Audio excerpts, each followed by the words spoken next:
Ayun. Ay, dapat ano pala ito? Pa side view. Ayun guys, oh. Liwa-liwanag.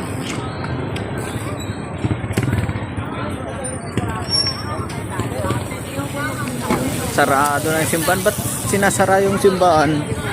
Dapat naka-open para pumasok yung mga manalangin. Matatambayan din ng mga puso. Hindi, may ano yan ah. Maging nagbabantay. Guys.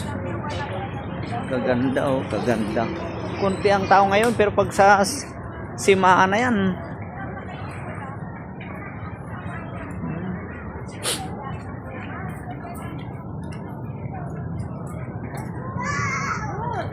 Walang tambay ngayon no.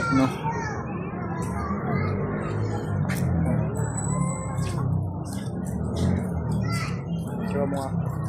Pangit. Walang masyadong tao. Ang reels lang talaga.